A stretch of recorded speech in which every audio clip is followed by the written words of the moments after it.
Jack here, JBF Music and Guitar Lessons, back with some more iconic guitar goodness for you. A tutorial on how to play that amazing solo from the UK's ending to Gundam Wing, which most of us probably know from Cartoon Network's Toonami.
So I'm not too sure if it was just the UK that had that kick-ass ending or if it's more spread out across the globe. Do let me know in the comments down below. There's some pretty tricky parts here. I've got a workaround for most of them, or the kind of trickiest part at least. It's a bit less accurate, but it's an easier alternate method nonetheless. Having said that, I've transcribed this whole song by ear using the old Cartoon Network outro. Any corrections or suggestions are more than welcome, just fire them down below. So yeah, but by the end of this you should have a quite frankly awesome solo. Let's face it, it's amazing. You should have that down, or at least the initial stages of it. This one certainly took me a while to get consistent. It's not easy stuff. Now, it's been an awfully long time since I watched any Gundam series, and while I remember Wing Zero, Hero, Quatra Rebarber winner, Catra Rebarber winner, I think Duo in his death sight obviously, maybe a scorpion looking Gundam, Troa, and of course, it's a Gundam, the catchphrase. I can't really remember much else about the show. They were rebels fighting against the government military or something maybe, but what I can remember however is the kick-ass music. Not dissimilar to how the Power Rangers theme integrated itself into my brain at a young age, I had to play that without any tapping by clicking the eye up there. Alright, now I'm going to break this down bar by bar and go a bit deeper. If you appreciate this format complete with timestamps and chapters below, then please do let me know with a like and a comment. The tabs are up on my patreon.com/JBFmusic. If you want to see more of this kind of stuff in your feeds, do the old subscribe and enable all notifications, you know, all those sorts of lovely things. So yeah, by the end of this you should have a good grounding of how to play the solo, along with some tips and tricks for tackling the more demanding phrases. Okay, guitar 1 is first up. In bar 1 here we're using the whole tone scale. You want to pick the first note and then just pull off and hammer on the rest of them. Same idea with the B string, just hit it once and pull off. Hitting this string, this G string just by itself once. You could hammer on all these from nowhere, it's up to you, but it sounds like the strings are picked. If your legato was sounding too weak here, try applying some of the tips from the eye up there. And this phrase in isolation.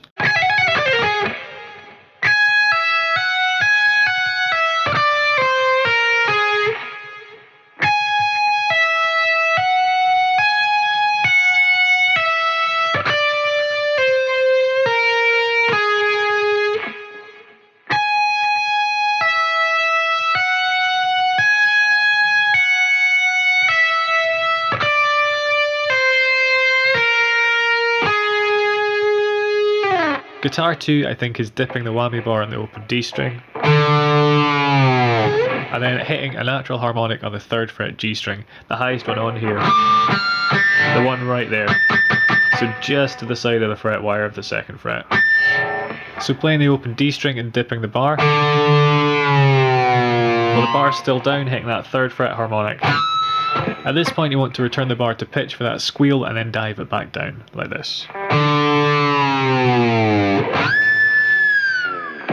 So here, slackening the strings while dipping the bar make the harmonic easier to get. You'll probably want to mute out the D string just as you hit the harmonic.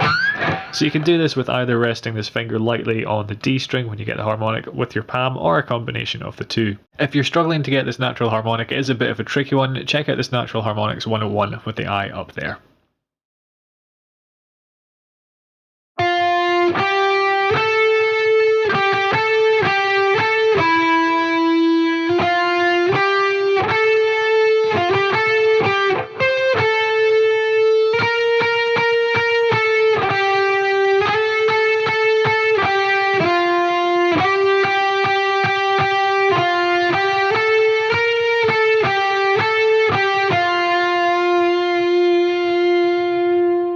Okay, the main theme is pretty straightforward, so we'll just breeze through it. That 12th fret in brackets up there, I think the note is played, but use your ears or make up your own mind. I'm playing this with a position shift from bar 3, so we move from here to here. Refinger it however you want, I just find it easier to play here, and the lower wound strings when we move to the D string make it sound the tiniest bit more like a brass instrument. Along with the strings, that's what the main melody is played on in the original version, or probably a synth or sample pack anyway. I'd suggest a smooth and shallow vibrato. I'm kind of opting for a very small circular one, more than that with the iCard up there. I've included slides in the tab where it sounds like the notes had some glissando, so essentially not being bent or slid into. Again, play at your own discretion, and also I just say keep them subtle. You don't want over the top kind of bends and vibrato on this. You want to keep it all quite subtle, unless you just want to lean into that kind of Zakk Wylde aesthetic, then by all means go for it. I'm sure you can get it sounding quite cool. So final note, just make sure to hang back on that second last bar when we're playing the dotted eights. So the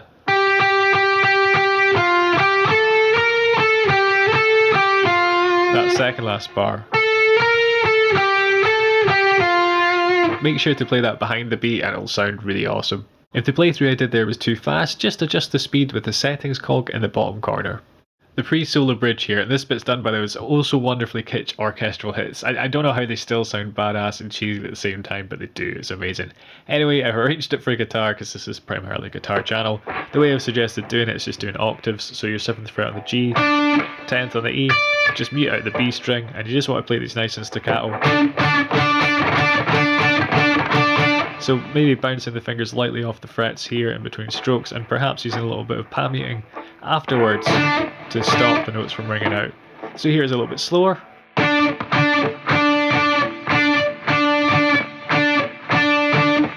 And again.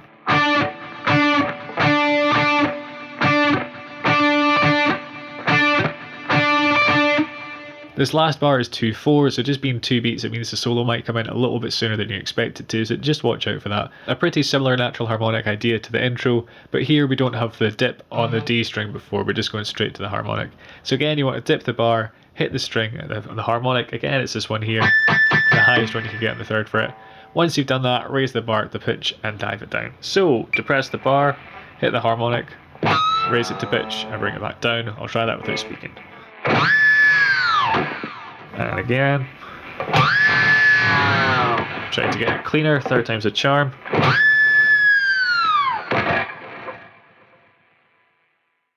Kicking off on the bridge pickup, I think, with a full tone bend on the offbeat. You probably want to rake into this and put a hefty amount of vibrato, almost like quick bending because it's so wide. If you struggle with putting vibrato on bends and making it sound good or consistent, check out the top tips and that video with the eye up there. So we've got that rake and tone bend with the vibrato. After that, we're swapping to the neck pickup, which I just did there, playing this 12th fret and then hammering on. As a side note, please feel free to get the nuts and bolts of this down before getting into this type of nuance, with pickup switching and all this sorts of thing. So after that, hammer on, we've got that 15th fret. We want to hit it again, another tone bend with some vibrato. This next bend is another tone on the 15th, but what you want to do here is switch to your bridge pickup as it peaks, so you get more of a wailing sound. So if I just stay on the neck, if I switch to the bridge like I did there, so you can hear you get more of a wailing sound. Then into a bit of a bluesy lick, starting off with a tone bend on this 14th fret of the G string. Keep the bend held, then hit it again, returning to pitch and pulling off to the 12th fret. A pretty fast bend here, it's maybe more of a semitone bend. If you could squeeze in a full tone, then go for it, but you're basically just bending this quickly, returning to pitch, and then pulling off to the 12th fret again. This little bit of picking between the G and the D strings. Sliding from the 12th fret down a semitone. Picking this 11th fret 2 more times. Sliding down to the 7th fret, and then hitting a partial pinch harmonic. So rather than it being a full on, you just want to kind of get a little bit of the harmonic content in there. So it's a case of perhaps using a bit less of the edge of your thumb to get the harmonic, or moving slightly off where it should be. Then you want to slide up and out so you get that kind of brown kind of sound, but with the partial harmonic on top of it. It sounds to me like the guitarist is sliding from the 7th fret to the 10th and then out. But it could be the 9th fret bent kind of sharp. That doesn't sound quite right. I think it's that. Again, use your own judgment. In all honesty, I'm not too sure if this was a neck or a bridge pickup. The partial harmonic is a bit more indicative of a neck pickup sound, but there's an aggression to the tone that generally comes from the bridge pickup. When in doubt, just go with whatever's easier for you. With me, for whatever reason, it's much easier to play this mainly on the neck pickup. It seems to just help me keep everything a bit cleaner. I tried to keep the playthroughs as authentic as I could, but if I had to do this live for whatever reason that would be, I'd definitely be living on the neck pickup. Anyway, here's that phrase.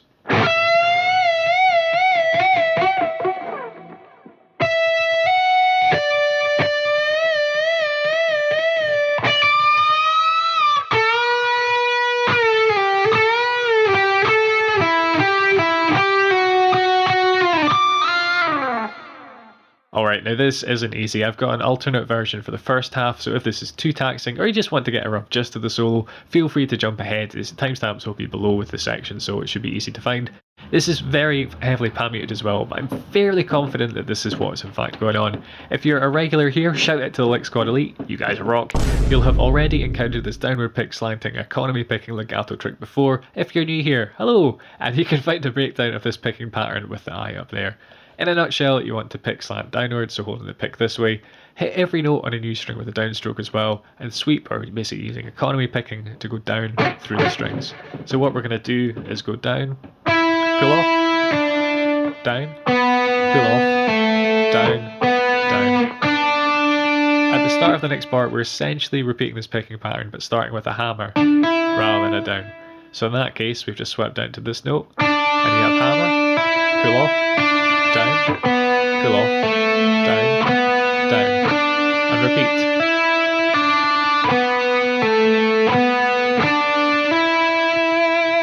The overlay up there should make it clear as to which group of notes I'm talking about. Try picking quite lightly here and employ as much palm muting as you can get away with. Obviously it comes to a point where it's just nonsense, but get as much of the palm in there as you can. We're starting off on the last beat of the previous bar. Just watch out for the timing. This lick comes in fast and it doesn't let up anytime soon. We're playing this pattern 3 times essentially. On the 4th time we ascend through the scale. For me, there were 2 main picking methods to try, one with a tiny difference from the other. So after we'd hammered onto this 9th fret, do it down onto the B string, hop back over to the G, down on the B, hammer onto the 8th, and then pull off. The other one would be, rather than hammering on the 9 from kind of the previous part of the lick, you hit that with a down, hit the 7th fret on the B with a down, and then just do the rest of the same, hopping back over the string here to hit that 9th fret, down on the 7, hammer onto the 8, pull off to the open. And here's that lick in isolation.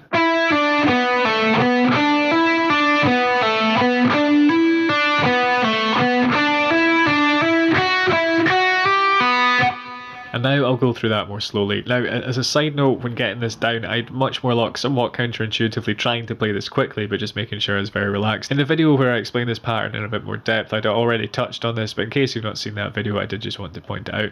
So I struggle to play this slower, so you might have to bear with me here, but let's just cross our fingers and hope for the best.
The second half of this phrase is still a bit of a workout.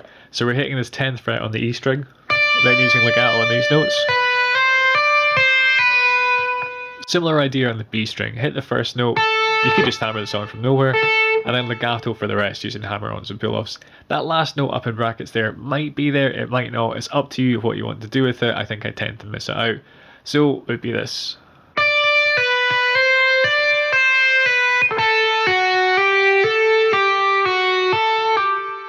And then we round things up with the sweep. You could refinger it by going down to the low E string, so it'd be like this.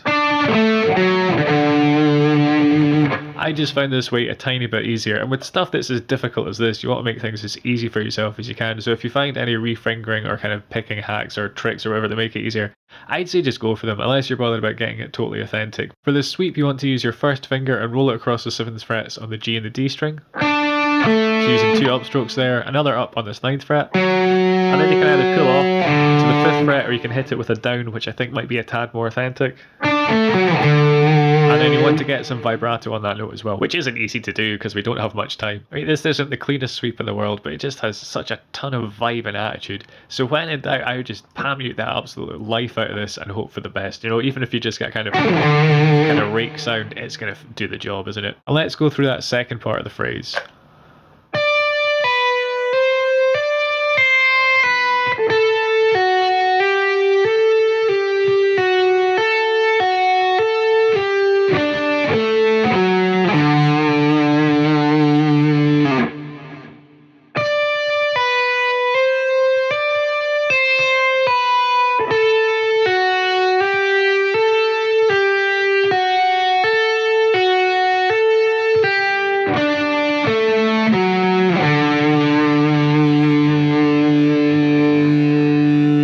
Now the whole phrase together.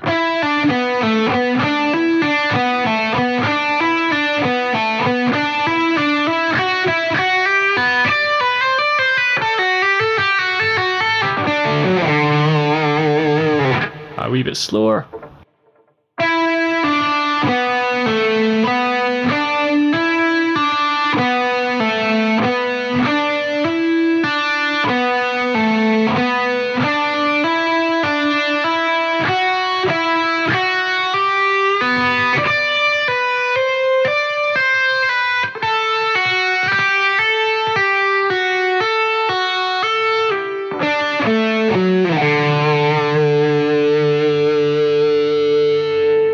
Alright, so I don't often do this kind of thing, but if you're new to that picking trick, that last passage might take quite a while to get clean. It certainly did for me.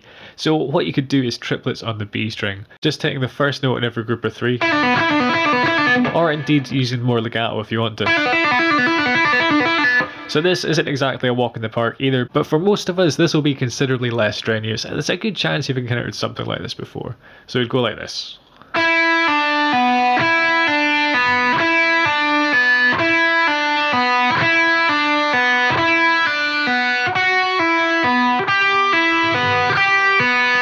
And a little bit slower.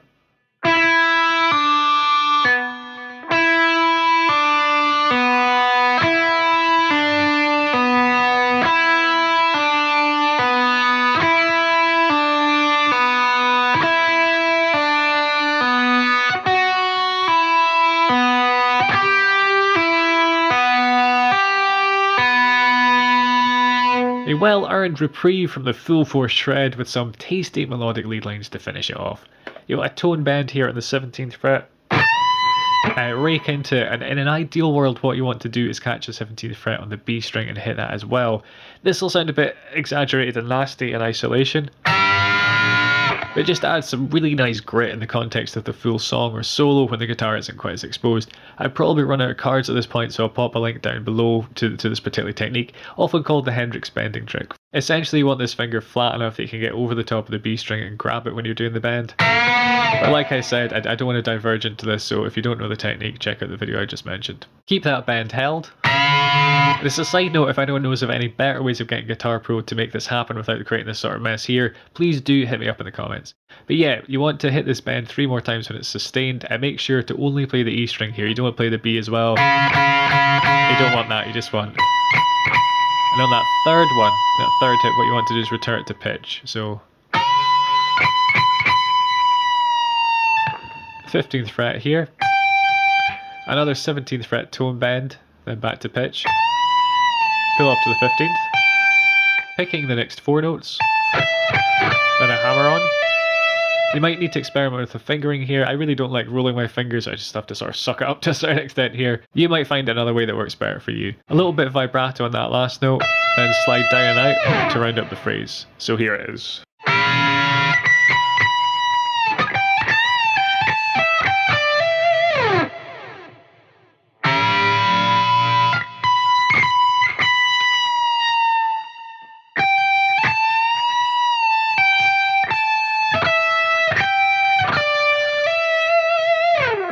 And that really lovely melody to round it up. Play this behind the beat and with a fairly light touch, keeping a subtle vibrato, just like we did for the intro. I'd be on the net pickup for this bit for sure, and we're ending on this 11th fret for that beautifully haunting end to the song. An E minor at 9, I believe. It just sums up that image of Wing Zero floating in space, a kind of lonely isolation, the flicker of hope being dashed at the last minute. A really fulfilling ending, which it shouldn't be, but it just is. So here's that final phrase.